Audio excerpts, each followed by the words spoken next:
रोहित पवार यांच्या टीमकडून गेल्या काही दिवसांपासून जाणीवपूर्वक राष्ट्रवादी काँग्रेसला बदनाम करण्याचे प्रयत्न सुरू आहेत। याच्यापुढे जर बदनामी करण्याचा प्रयत्न केला तर जशास तसे उत्तर दिले जाईल असे खडेबोल राष्ट्रवादी अजित पवार गटाचे प्रवक्ते सूरज चव्हाण यांनी रोहित पवारांना सुनावले आहे। गेल्या काही दिवसापासून राष्ट्रवादी काँग्रेस पक्ष आणि राष्ट्रवादी काँग्रेस पक्षातील नेत्याला बदनाम करण्यासाठी तुतारी गटाकडून सातत्याने प्रयत्न केला जातोय। तुतारी गटाचं जेवढं स्वतःच्या पक्षावर लक्ष नाही तेवढं लक्ष हे आमच्या पक्षावरती आणि आमच्या पक्षातल्या नेत्यावरती आहे। सातत्यानं राष्ट्रवादी काँग्रेस पक्षामध्ये फूट कशी पडेल, राष्ट्रवादी काँग्रेस पक्ष बदनाम कसा होईल यासाठी प्रयत्न त्या ठिकाणी केला जातोय। आम्हाला एक माहिती अशी भेटलेली आहे की रोहित दादा पवार यांनी राष्ट्रवादी काँग्रेस पक्षात फूट पडण्यासाठी राष्ट्रवादी काँग्रेस पक्षाचे नेते बदनाम करण्यासाठी 5 कोटी रुपयाचं पॅकेज हे एका एजन्सीला दिलेलं आहे। पक्षातील पदाधिकाऱ्याला पगार देऊन त्या ठिकाणी राष्ट्रवादी काँग्रेस पक्षावरती खोटा आरोप करण्यासाठी त्यांनी त्या ठिकाणी नेमणुका केलेल्या आहेत। त्यांच्या पक्षाचे पदाधिकारी सातत्यानं राष्ट्रवादी काँग्रेस पक्षाला बदनाम करण्याचं काम हे त्या ठिकाणी करत आहेत। राष्ट्रवादीमध्ये कशी फूट पडेल, राष्ट्रवादीमध्ये कसे भांडणं लागतील यासाठी सातत्यानं प्रयत्न केला जातोय। त्यांच्याच एका प्रवक्त्यांनी पत्रकार परिषद घेऊन म्हणजे मीडियामध्ये अशी एक बातमी सोडली की कॉन्स्टिट्यूशनमधून काही फ्रंटल वगळण्यात आले, त्याच्यामध्ये ओबीसी असेल, सामाजिक न्याय असेल किंवा इतर सेल असतील। अर्धवट माहिती त्यांनी त्या ठिकाणी माध्यमाला त्या ठिकाणी दिलेली आहे।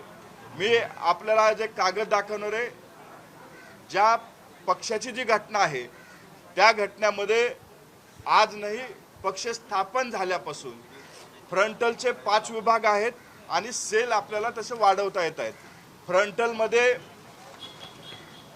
एक येते फादर बॉडी, दुसरं येतं राष्ट्रवादी महिला काँग्रेस, त्याच्यानंतर युवकची बॉडी आणि त्याच्यानंतर विद्यार्थी आणि सेवा दल हे फ्रंटलचे प्रमुख म्हणून त्या ठिकाणी पक्षाच्या कॉन्स्टिट्यूशनमध्ये असतं। हे मी आज आपल्याला या ठिकाणी दाखवतोय आणि हाच कागद दाखवून महाराष्ट्राच्या जनतेची दिशाभूल करण्याचं काम हे त्यांनी केलेलं आहे। त्यांनी असं सांगण्यात आलं की सेवा दल, ओबीसी सेल, सामाजिक न्याय, अल्पसंख्याक हे सेल फ्रंटलमधून वगळण्यात आलेले आहेत। हे सेल कधीही फ्रंटलमध्ये नव्हते, ते सेल म्हणून त्या ठिकाणी राष्ट्रवादी काँग्रेस पक्षामध्ये कार्यरत होते। ही आहे 27.1 आर्टिकल मधलं आपलं त्या कॉन्स्टिट्यूशनमध्ये जे निवडणूक आयोगाला दिलेलं पत्र आहे त्याच्यावरची ही माहिती आहे। त्याच्यानंतर तुम्हाला जी माहिती भेटली माध्यमामध्ये आली ती डायरेक्ट 30ची आली, त्याच्यामध्ये 28चा पेपर हा पूर्णपणे वगळण्यात आलेला आहे। ही आहे आमच्या पक्षाच्या कॉन्स्टिट्यूशन मधलं 28.1, त्याच्यामध्ये एससी, एसटी, ओबीसी, मायनॉरिटी, किसान, लोकल बॉडी जितक्या काही सेल आहेत ते ह्या 28 मध्ये ऍड केलेले आहेत आणि त्या निवडणूक आयोगाकडे देण्यात आलेले आहे। हे आजचं नाही तर हे कॉन्स्टिट्यूशन मध्ये ज्या वेळेस पक्ष स्थापन झाला त्यावेळेस पासून यांना सेलचा दर्जा देण्यात आलेला आहे। आणि मी जे आधी आपल्याला सांगितलं, महिला, युवक, विद्यार्थी, सेवा दल आणि फादर बॉडी हे फ्रंटलमध्ये मोडले जातात, परंतु जाणीवपूर्वक राष्ट्रवादी काँग्रेस पक्ष कसा अडचणीत येईल, राष्ट्रवादी काँग्रेस पक्षाची कशी बदनामी होईल, राष्ट्रवादी काँग्रेस पक्षाची प्रतिमा कशी मलिन होईल यासाठी सातत्यानं प्रयत्न रोहित दादांच्या टीमकडनं केला जातोय।